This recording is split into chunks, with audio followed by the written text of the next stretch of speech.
बोले भारत माता की, हनुमान जी महाराज की।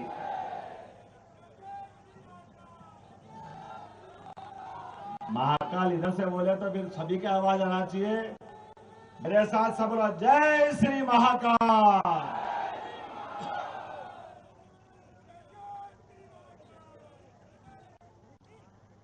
हम सबका सौभाग्य है चुनाव की इस बेला में आज नॉमिनेशन फॉर्म भरने का आखिरी दिन है और पहले चरण के 6 लोकसभा क्षेत्र के नॉमिनेशन फॉर्म में हमने कोशिश की कि हमारे अपने प्रत्याशी के साथ हमको खड़े होना चाहिए। मंच पर विराजमान हमारे अपने यशस्वी अध्यक्ष जिन्होंने अपने धनुष की टंकार से दुश्मनों की जमीन हिला दी है, हमको दिख रहा है। जोरदार ताली बजाओ बीडी शर्मा जी के लिए। और एक बड़ी बात, हमारे पास भी अजय योद्धा है, एक नहीं दो जिनने अपनी अलग पहचान बनाई है। नाम ही काफी है। आपने महाकाल बोला तो महाकाल कैलाश पर्वत पे ही विराजते हैं। जोरदार ताली बजाओ कैलाश जी विजयादि के लिए। जीवन में जो भी चुनाव लड़ा या लड़ाया कभी पीछे नहीं हटे, हमेशा परमात्मा ने यश दिया और जीत के निकले। जोरदार तालियां इस बात के। अभी वो छिंदवाड़ा में अपना चिमटा गाड़ करके कार्यकर्ताओं के साथ खड़े पूरे चुनाव तक के लिए। जोरदार ताली बजाओ। इसलिए छिंदवाड़ा अब कोई हमको चिंता की बात नहीं। श्रीमान प्रहलाद जी पटेल ग्रामीण विकास मंत्री, चट्टान की तरह लड़ने भिड़ने अड़ने में उनका कोई मुकाबला नहीं। सरकार की व्यवस्थाओं के साथ जहां दे दो 24 टन सोने के सिक्के की तरह खड़े उतरने वाले। जोरदार ताली बजाओ हमारे यशस्वी नेता, धाकड़ छात्र नेता, अपने काम के आधार पर पहचान बनाने वाले। मंच पर ही विराजमान हमारी राज्यसभा की बहन कविता पाटीदार जी। जोरदार तालियां कविता जी के लिए। और शेष नारायण यादव जी अभी कार्यवाहक अध्यक्ष है। जोरदार तालियां। मंच पे सब कुछ मौजूद है जिनको जिनको नेतृत्व की क्षमता के आधार पर जवाबदारी दी है। नाना भाई महोड़, जोरदार नाना भाव के लिए भी। और हमारे प्रभारी, माफ करना, अपने लिए परमात्मा ने वाकई आपका नाम महेंद्र है, लेकिन आप ऐसे शुभंकर हैं। अपनी सारी व्यवस्थाओं के सूत्र जहां जहां प्रभारी बन के आते वहां प्रचंड विजय से भाजपा का झंडा लेना था। जोरदार ताली पूर्व मंत्री और हमारे प्रभारी माननीय महेंद्र सिंह जी के लिए। जोरदार ताली, मजा नहीं आया। महेंद्र सिंह जी भाई साहब यहाँ मौजूद है, अपनी बात रखिए। मंच पर विराजमान नाम तो इतने सारे हैं। हमारे अपने प्रत्याशी बंटी भाई के लिए जोरदार ताली बजाओ। अभी जिन्होंने अपनी बात रखी। जिला अध्यक्ष श्रीमती वैशाली महाले जी, अब आप ताली बजाते जाओ, मैं नाम बोलता जाऊंगा। श्री नरेश दिवाकर जी, संतोष पारीक जी, अनिल कुशवाहा जी, सत्येंद्र यादव जी, नत्थन शाह जी, लखन वर्मा जी, प्रकाश उइके जी। नाम तो इतने सारे, आप सभी के लिए जोरदार तालियां बजा दो। मैं तो आज केवल आपको नमस्कार करने आया, आपको प्रणाम करने आया हूं। हमको अपने पूरे प्रदेश में तो क्या देश में इसकी लहर दिखाई दे रही है। अब की बार फिर एक बार ये जो आवाज की ध्वनि है, अब आवाज से दुनिया में एहसास हो रहा कि छिंदवाड़ा में पहली बार ऐसा हो रहा है कि छिंदवाड़ा क्या इतना कमजोर था कि यहाँ के बच्चे सांसद नहीं बन सकते, यहाँ कभी नेतृत्व नहीं ले सकते। बहुत बढ़िया। कैलाश जी भाई साहब कह रहे हैं कि छिंदवाड़ा में 5 लाख पार। जोरदार ताली बजाओ छिंदवाड़ा के संकल्प के लिए। मेरे ये जानकारी निकाली तो मालूम पड़ा कि छिंदवाड़ा में सांसद तो बनते रहे, लेकिन कभी छिंदवाड़ा के बच्चे को मौका नहीं मिला। छिंदवाड़ा का अपना यहाँ का व्यक्ति क्यों नहीं बनना चाहिए? जब वोट देने का मामला है, हमारा सांसद बनाना है, तो हमारे अपने घर का बच्चा क्यों नहीं बनना चाहिए? जो आए कुंडली मार के ऐसे बैठे के उठने का नाम ही नहीं ले रहे। आप खुद तो खुद, आप दूसरा, जिनमें कोई दम ही नहीं। दम है क्या? इधर से मुझे कोई दम है क्या? वैसे ही बेदम है। और ये आप कह रहे थे भाई साहब के गढ़ है, गढ़ नहीं है, सब गड़बड़ है, कोई बचा ही नहीं है। किसी तरह से उठा के देख लो, वो तो गए बार ही निपट गए थे। थोड़ी कसर रह गई, लोगों ने कहा मच गया, जीत गया, जीत गया, जीत गया। तो खाली 37,000, किसको कहते हैं 37,000? बहुत थोड़ा सा, जहां लाखों वोट, 20 लाख वोट डलते हो। और जिस प्रकार से मोदी जी के नेतृत्व में अभी विकास का काम चल रहा है। अब मैं बताऊं आपको, क्या हमारे अपनी इस छिंदवाड़ा के दुर्भाग्य की बात होगी? कहने के लिए कहते भैया हम तो हनुमान भक्त हैं। अरे हनुमान भक्त है तो भैया वो जाम सावली के हनुमान जी बुला रहे, एक ईंट लगा देते, एक ईंट नहीं लगाई। इतना दुर्भाग्य है आप। अगर हनुमान जी के क्षेत्र में भी विकास करने का मामला आया तो किसने विकास किया? भारतीय जनता पार्टी के नेतृत्व में विकास किया। जोरदार ताली बजाओ अपनी भारतीय जनता पार्टी के लिए। केंद्र में मंत्री रहे, प्रदेश में मुख्यमंत्री रहे, कौन सा पद आपको नहीं मिला? लेकिन आज भी छिंदवाड़ा में केवल भावुकता के आधार पर बेवकूफ बनाने का खेल चल रहा है। 40 साल बाद भी रोना पड़े तो डूब मरो भैया, रोने से क्यों वोट मांग रहे हो? जनता सब समझदार है। हमारे क्षेत्र के लोग कमजोर है क्या? ये रोने धोने का काम किसका होता है? किसका होता है? और जो रोता रहता है उसको कभी हंसना मिलता है क्या? तो जो रोने वाला वो रोता रहेगा कि नहीं रोता रहेगा? बोलो, पक्का बताओ। तो हम सब मिलकर के आज छिंदवाड़ा के विकास का संकल्प कर रहे हैं। मैं बड़े आश्चर्य के साथ देखता हूं विकास के मामले में। कहां रहते हो भाई साहब? कहां घर था आपका? कहां परिवार था? ये भोले भाले लोगों को कब तक बेवकूफ बनाओगे?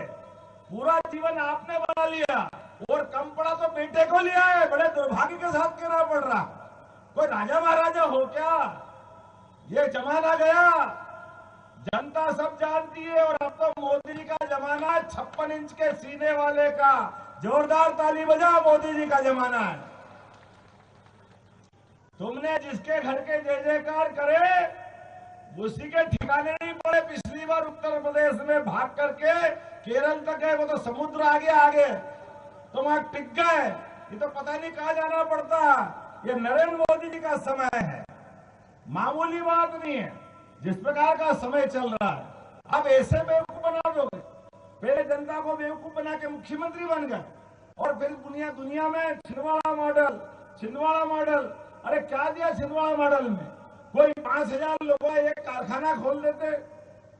किसी क्षेत्र में कोई खोला क्या? कोई 5,000 लोगों को काम देने का कोई कारखाना खोला क्या? अरे हवाई जहाज या हेलीकॉप्टर भी लाए तो हेलीकॉप्टर भी अपने घर में ही उतारोगे। बारे भैया, राजा महाराजा चले गए 47 में, ये नए राजा महाराजा आ गए। जनता सब देखती है, सब जानती है। जो हवा में उड़ता है उसको हवा में उड़ाना भी जानती है। इनकी जमीन पे जगह नहीं मिलेगी। मुझे इस बात की प्रसन्नता है जब हमारी सरकार बनी। आप केवल तुलना कर लो, ये कहते समय नहीं मिला, लेकिन 13 महीने की सरकार उनकी थी और 3 महीने की सरकार हमारी है। 3 महीने की सरकार में हमने भी हेलीकॉप्टर की सर्विस ली है, लेकिन हेलीकॉप्टर किस बात के लिए? हमारे घर के अंदर उतारने के लिए नहीं, केवल हमारे घूमने के लिए नहीं। हमने कहा है पूरे प्रदेश के अंदर कोई भी गरीब आदमी का बच्चा, बेटी, माँ, बूढ़ा, बुजुर्ग अगर बीमार है और उस हॉस्पिटल में अच्छा इलाज का इंतजाम नहीं है तो उसके लिए कलेक्टर से संपर्क करके डॉक्टर के माध्यम से बड़े हॉस्पिटल में ले जाने के लिए एयर एम्बुलेंस के लिए हेलीकॉप्टर हमने अपनी तरफ से लगाने की घोषणा की। ये होती सरकार और ये होती इच्छा शक्ति और ये है संवेदनशीलता। गरीब के आदमी को हेलीकॉप्टर से अगर पहुंचाएंगे तो पुण्य मिलेगा, उसकी जान बचेगी। ये संवेदना होती है। घर में हेलीकॉप्टर से घूम करके आप जनता को मूर्ख मत बना दो। जनता मूर्ख नहीं समझती है। केवल यही नहीं, हमने एक और निर्णय किया, आपको 13 महीने मिले, एम्बुलेंस को बुलाओ 108 से। एम्बुलेंस दौड़ी दौड़ी आती है, कोई बीमार को हॉस्पिटल ले जाती है, लेकिन हॉस्पिटल में जाने के बाद किसी कारण से शरीर छूट जाए, आदमी भगवान को प्यारा हो जाए, मरीज भगवान को प्यारा हो जाए, तो शरीर मट्टी जो सक्षम है तो घर ले जाएंगे। लेकिन गरीब आदमी कैसे दृश्य देखते थे हम, कभी ठेले पे, कभी साइकिल पे, कभी ऑटो रिक्शा में, कभी हाथ में लेके जाना पड़ता था। 13 महीने की सरकार लगी, आपने कुछ नहीं किया। 3 महीने हमने निश्चित कर लिया कि कोई भी हॉस्पिटल में किसी के भी परिवार में ऐसी घटना घटेगी, घर तक छोड़कर के आएंगे सरकारी खर्चे से। ये हमारी संवेदना है। गरीब आदमी पैसा नहीं है, बीमारी में इलाज कैसे कराया वो जानता है, लेकिन अगर मट्टी को खराब होने दे ये कैसे हो सकता है। हमारी सरकार माननीय मोदी जी के नेतृत्व में चल रही है और एक नहीं दो नहीं इतने सारे फैसले किए, कोई कह नहीं सकता। गौशाला की गाय के लिए हमारी सरकार ने निर्णय किया है, कोई गाय सड़क पे तड़पते हुए घायल होकर पड़ी नहीं रहेगी, उसके लिए गाय के लिए एम्बुलेंस लगाएंगे। और जो गौशाला चल रही है उनका अनुदान डबल कर दिया। बोले गौ माता की 20 रुपया प्रति गाय का देते थे, हमने 100% बढ़ाते हुए 20 का 40 रुपया प्रति गौशाला प्रति गाय का अनुदान सरकार के द्वारा देंगे। ये हमारी सरकार ने निर्णय किया। आपके अपने इसी छिंदवाड़ा में मैं शिक्षा मंत्री बन के आया था, जल्दबाजी में विश्वविद्यालय खोल दिया, न कॉलेज न बच्चे, खाली मूर्ख बनाओगे, कब तक बनाओगे। विश्वविद्यालय के लिए भी हमने ही निराकरण करा था। वोट ले लिए, एग्रीकल्चर कॉलेज बनाएंगे, हार्टिकल्चर कॉलेज बनाएंगे, ना एग्रीकल्चर बना ना हार्टिकल्चर बना। मैं घोषणा कर रहा हूं अगले साल से इसी विश्वविद्यालय में एग्रीकल्चर की पढ़ाई अपने बच्चों के लिए जारी रखी जाएगी। हार्टिकल्चर की बच्चों की परीक्षा यहीं पे होगी। बस इतना ही है कि आचार संहिता लग रही है, इसके कारण से ये आचार संहिता के बाद इन निर्णयों का पालन करना शुरू कर देंगे। सरकार बनी है, प्रचंड बहुमत की सरकार बनी है। 163 की संख्या से भाजपा को आशीर्वाद प्रदेश की जनता ने दिया है। तो जनता ने आशीर्वाद दिया तो छिंदवाड़ा क्यों पीछे रहेगा। छिंदवाड़ा का नंबर सबसे पहले रहेगा क्योंकि छिंदवाड़ा उसके लायक है। आज के इस अवसर पर बोलने के लिए तो बहुत कुछ है। हमारी सरकार ने तय किया, भगवान राम, भगवान कृष्ण, इनके जहां जहां चरण पड़े हैं अपने इस प्रदेश की धरती पर, प्रत्येक स्थान को तीर्थ की तरह विकसित किया जाएगा। कोई स्थान छोड़ा नहीं जाएगा। बोला जाए जय सिया राम। अयोध्या के बाद अब हमारे पास तो चित्रकूट है। भगवान ने 11.5 साल हमारे साथ बिताया अपने प्रदेश में। उसी चित्रकूट पर विकास का प्राधिकरण बना करके योग्य तरीके से पूरा विकास किया जाएगा। हमारी सरकार एक ने अनेक निर्णय कर रही है, लेकिन अभी ये जो चुनाव है, ये चुनाव तो दिल्ली वालों के लिए है। और दिल्ली वालों ने क्या क्या किया है आप देखो जरा ध्यान से। नरेंद्र मोदी जी के नेतृत्व में जिस प्रकार से सरकार काम कर रही है, देश का बच्चा बच्चा मोदीमय हो चुका है। हम सबका सौभाग्य है, आने वाले समय में देश को दुनिया का नंबर 1 देश बनाना है, भारत को दिव्य और भव्य बनाना है। इसलिए ये चुनाव नरेंद्र मोदी जी का चुनाव है। जोरदार ताली बजाओ नरेंद्र मोदी जी के साथ चलने के लिए। हम और आप संकल्प करें। आप बताओ, केवल 10 साल का समय मिला भाजपा की पूर्ण बहुमत की सरकार के साथ, लेकिन कौन सा ऐसा विषय है जिन विषयों को लेकर के नरेंद्र मोदी जी ने देश में काम नहीं किया? हर वो विषय जिसके आधार पर देश का सम्मान बढ़े, देश अपने विकास के पथ पे चले, और तो और कानून का पालन सबके लिए बराबर होना चाहिए। तो कानून केवल गरीब आदमी के लिए, गरीब आदमी पे चाहे जितना जुल्म करो वही कोर्ट कचहरी जाएगा, बड़ा आदमी सबसे बच जाएगा। वो बड़ा होके अपने आप को 56 का पता नहीं क्या क्या मानते थे, फन्ने खाओ क्या क्या नाम बोलते हैं। ये नरेंद्र मोदी की सरकार है। आप जिनके घर में जा करके उनके पांव दबाते थे, वो सब जमानत पे है भाई साहब। आप कोई भी खा होगे, कोई बचने वाले नहीं है। आप राहुल गांधी हो, आप प्रियंका गांधी हो, आप सोनिया गांधी हो, आप केजरीवाल हो, कानून सबके लिए बराबर है। ये नरेंद्र मोदी की सरकार है। सारे बेईमान जमानत पे है।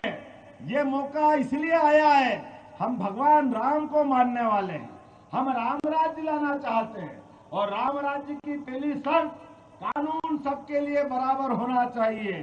तो जो जेल में जाए, वो जेल में जाने के रास्ते पे खड़ा है, वो सब हाय मोदी, हाय मोदी, हाय मोदी, बचाओ मोदी से, बचाओ मोदी से, सब चिल्ला रहे हैं। लेकिन जैसे कर्म करोगे,